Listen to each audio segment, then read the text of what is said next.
one of my favourite pop personalities of all time is none other than Sheffield's Pop Laureate, Jarvis Cocker, he of Pulp fame.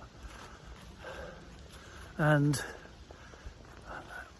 the turning point in his pop songwriting career, he would cheerfully tell you, was when he fell out of a window. He was trying to impress a young woman, he says, by doing a sort of Spider-Man, going out on the ledge from one window in her flat in the centre of Sheffield, creeping along the ledge and coming back in the other. He'd seen somebody else do it outside his flat on the Wicker at a party the previous Saturday, but he got it all wrong. Poor lad. He was 21 at the time, and they had their first single coming out, so he wasn't able to promote it because he was in hospital for a few weeks with broken bones. But in retrospect, he sees it as a blessing now. Why? Because up until then, like you and I, he was really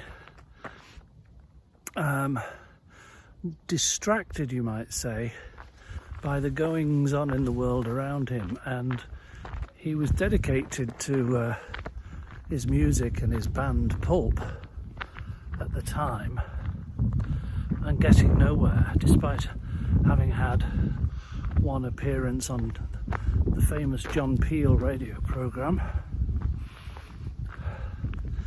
But his mates in the band had all buggered off to uni, and he was left in a sort of industrial squat apartment place on the Wicker,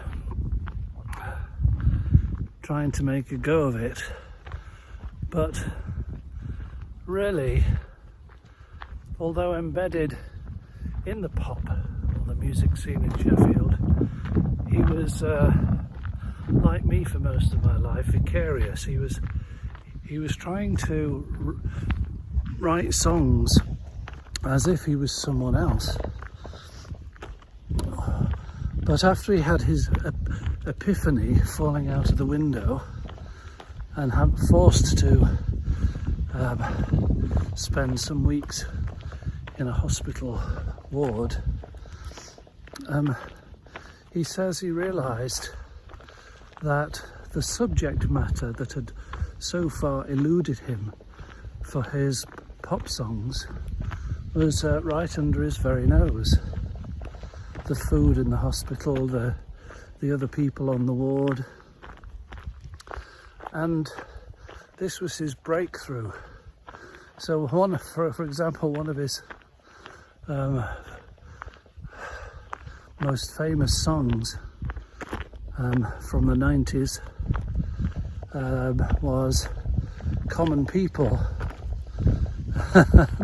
about a Greek shipping heiress at St Martin's School, where he was a student in London, and he has the fabulous line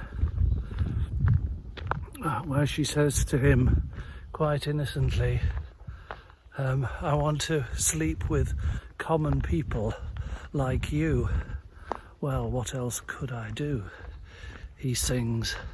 So he turned the chaff of his ordinary failed life into gold. And there's something profoundly true for all of us. I dare say we're not all going to end up being pop stars like Jarvis Cocker, or name your favourite pop star, it doesn't matter. We're not all going to be famous writers, we're not all going to lead a political party, or, we're going to be common people for the rest of our life. But it's not what your life is comprised of that makes the difference, that turns the vein of ash into a vein of gold. It's how you see it, and seeing the, you might say, the numinous in the ordinary. You see the spirit behind somebody's eyes. You see the miracle of life lifing itself all around us. I'm just about to go into the darkness of the Cathedral of Trees now, so I'll finish off this brief reflection on making the ordinary wonderful in life. That's all we've got, really, the ordinary. But what's ordinary about it? It's a very derogative term. He's even turned the chaff of the contents, the discarded contents of his loft that he's left behind after moving house several times. You know, the things that you put in a box and you forget all about. Well, he's curated the contents of his loft piece by piece, chewing gum wrapper by ring pull, and comments on them in his book Good Pop, Bad Pop. And once again, he just nails it, making the ordinary seem special, even when it's not. So whenever things seem ordinary, as it very often does in our day-to-day humdrum lives, just perhaps reframe it like Jarvis Cocker does, and see the wonder behind the ordinary. I'm going into the Cathedral of Trees now.